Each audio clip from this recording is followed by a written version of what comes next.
तपाईले मृत्युकै बारेमा किताबमा लेखिरहँदाखेरि न्युयोर्कको त्यो ल्याभिश होटलमा म यही डेथ बेडमै म जुन बेडमा पल्टिरहेको छु यो नै मेरो डेथ बेड भयो भने this will be a lavish death and I think I will probably enjoy this भनेर भन्नुभएको छ. So should death be a lavish or cherished? How do you feel? Again, I will remind you, the definition is in you. You have to define what is lavish. Our lavish can be under this tree.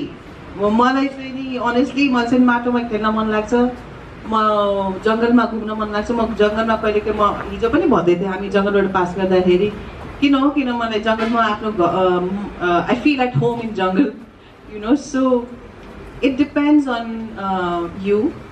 How do you describe lavishness and what value you bring in? कसैलाई 5 star lavish हुन सक्छ, कसैलाई यस्तो रमाइलो ठाउँ पनि नेचरमा पनि lavish हुन सक्छ. मेरो लागि nature is the most lavish thing मेरो विचारमा चाहिँ. त्यो तपाईले अहिले यो रुखमुनि पनि lavish हुन सक्छ भनेर भनिरहँदाखेरि त्यो पर्सेप्सन त तपाईको चेन्ज त्यो चेन्ज तपाईको त पछि आएको नि त. नो, त्यो भन्दा अगाडि त तपाईलाई त्यो मैले अघि जुन ल्याभिश डिस्क्राइब गरे तपाईले त्यसलाई नै ल्याभिश भन्ठानिरहनु भएको थियो भन्ने पोर्ट्रे चाहिँ बुकले दिन्छ. How do you define that? हैन, what I'm saying, I am very comfortable in my glamorous avatar in 5 star or 7 star. I'm very happy with Mato. मलाई चाहिँ नि यो धेरै एक्सटर्नल वर्ल्डले मेरो इन्टर्नल जोयलाई प्रभावित गर्दैन, because I feel my internal state of being is what is far more important to me. म रमाउन सक्छु माटोमा पनि, गाउँमा पनि, कुनै यस्तो ठाउँमा पनि म उत्तिकै रमाउन सक्छु 5 स्टार या 7 स्टारमा. So it doesn't really matter to me. यही प्रसङ्गलाई अलिकति इलाबोरेट गर्दाखेरि तपाईले सुटिङको दौरानमा विभिन्न ठाउँमा जाँदाखेरि म कैद भएको जस्तो महसुस गर्थे, किनभने I was acting like a robot हैन. एक ठाउँमा जाने, आफ्नो काम गर्ने, त्यसपछि हिँडिहाल्ने, त्यहाँ बस्ने, त्यो नेचरसँग घुलमिल गर्ने मैले वातावरण मौका केही पनि पाइनँ. अब चाहिँ मैले त्यो मिस गरे जस्तो लाग्छ भनेर उल्लेख गर्नुभएको छ. त्यतिखेर तपाईलाई त्यो फिलिङ किन आएन र त्यो आउनलाई यति लामो समय किन लाग्यो? हो, म चाहिँ एउटा रोबोट जस्तै धेरै काम गरेँ. त्यो मेरो चाहिँ नि अर्ली ट्रेनिङै के थियो भने काम काम काम काम काम गर्ने. म वर्कहलिक, 17-18 घन्टा काम गर्ने. सन्डे या स्याटरडे त यहाँ, तर हाम्रो त्यो केही कन्सेप्टै थिएन कि 7 दिन भने 7 दिनै काम गर्ने. हलिडे भनेको कुनै कन्सेप्टै थिएन. र धेरै वर्ष मलाई लाग्छ 10-15 वर्ष 20 वर्ष त होइन, 15देखि 20 वर्षसम्म चाहिँ मैले त्यसरी नै काम गरेँ. र एउटा त्यो हुँदो रहेछ, एउटा जोस, एउटा त्यो वातावरण. मेरो कलिग्सहरूले पनि त्यस्तै काम गर्नुभयो त्यतिखेरको. त्यो माहौलै थियो. हाम्रो 3 सेटमा जाने, मुम्बई जस्तो ट्राफिकले फिल्ड ठाउँमा चाहिँ नि हाम्रो 3 शिफ्ट. जस्तो सबभन्दा फर्स्ट शिफ्ट चाहिँ 7 बजे बिहानदेखि लिएर 2 बजेसम्म हुने, सेकेन्ड शिफ्ट चाहिँ 2 बजेदेखि लिएर 10 बजेसम्म हुने, अनि थर्ड शिफ्ट चाहिँ 7. So by the time 7 to 2 in the night हुन्छ. So basically 7 in the morning till 2 in the night or sometimes 4 in the morning मेरो काम भइरहन्थ्यो. र एउटा सेटबाट अर्को सेट, अर्को सेटबाट अर्को सेट गरेर त्यो बेलाको उमेर, त्यो बेलाको जोस, त्यो बेलाको एउटा त्यो वातावरणले गरेर पनि मैले त्यस्तो काम गरेँ होला जस्तो लाग्छ. तर पछि जब काम गर्दै गएँ अलिकति मलाई त्यसले धेरै बाँधिएको जस्तो लाग्यो कि मेरो लाइफ त केही रहन्छ. यो उठ्यो, नुहाइ गर्यो, मेकअप गर्यो, सेटमा गयो, एक्टिङ एकदमै थाकेर सुत्यो. त्यो जीवन के रहेछ मैले त्यसको आनन्दै लिन पाइनँ. असाध्यै मेहनत र एउटा 1 डाइमेन्सनल लाइफ गरेर पछि चाहिँ नि मलाई त्यसको फिलिङ आउनु थाल्यो। अनि जस्तो म दुनियाँभर घुमेको छु, अस्ट्रेलिया भयो, युरोप भयो, अमेरिका, तर काममा गएपछि त्यसको केही हेरिन पाउँदैन। हामी hotel and the location, back to hotel, back to Mumbai, back to the film set. त्यस्तो थियो कि। सो मेरो पासपोर्टले चाहिँ देखाउँथ्यो कि म दुनियाँ घुमेको छु, तर मैले आफूले केही हेरेको हुँदैन।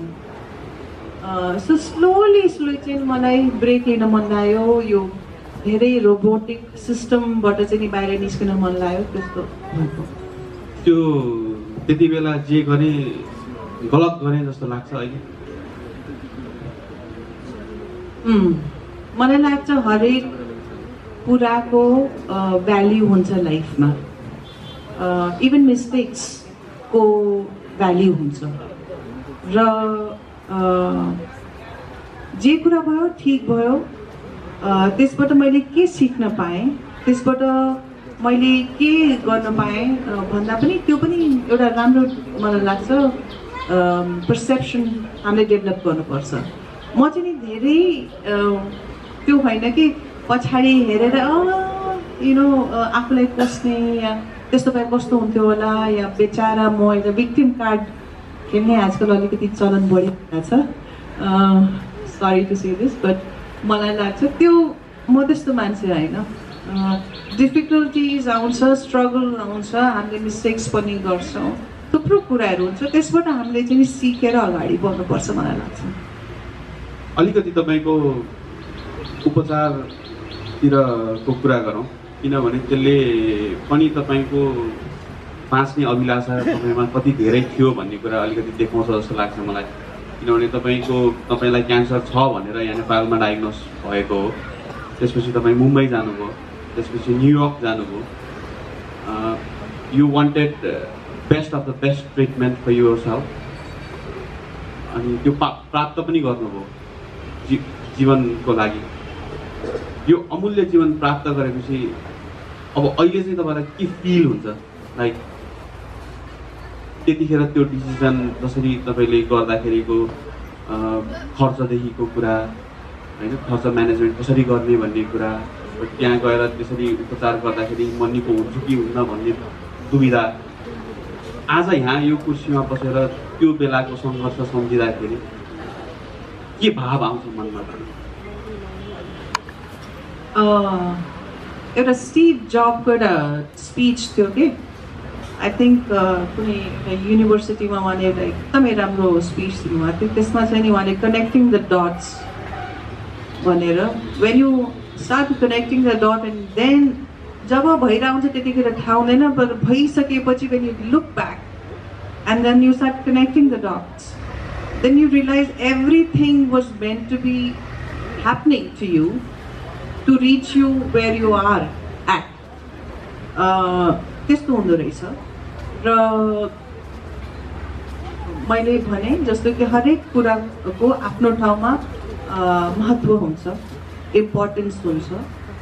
मिस्टेक्सलाई पनि हामीले अँगाल्नुपर्छ, डिफिकल्ट टाइम्सलाई पनि हामीले अँगाल्नुपर्छ। र त्यसबाट निस्किसकेपछि जुन मेरो अहिले जुन लाइफ छ, क्यान्सर फ्री लाइफ हो, म अलि हेल्दी कन्सियस लाइफ छ। र मलाई लाग्छ एउटा म चाहिँ नि जहिले पनि यसलाई कसरी हेर्छु भने, कसरी यसलाई मैले राम्रो ढङ्गले उपयोग गरौँ, कसरी यो एउटा राम्रो जीवन मैले कसरी जिउँ र यसको फाइदा अरूले पनि कसरी पाओस्, र हामी इन माई ओन लिमिटेड सीमित वेमा चाहिँ नि how can I generate good impact for other people who are going through difficult time, and also at the same time how do I lead a peaceful and happy life भनेर चाहिँ नि त्यो simple ढङ्गमा हिँड्छु मान्छे। तपाईँले जुन प्रकारको उपचार पाउनुभयो त्यो तपाईँको ब्याकग्राउन्डले गर्दाखेरि पनि त्यो धेरै हदसम्म सम्भव भयो।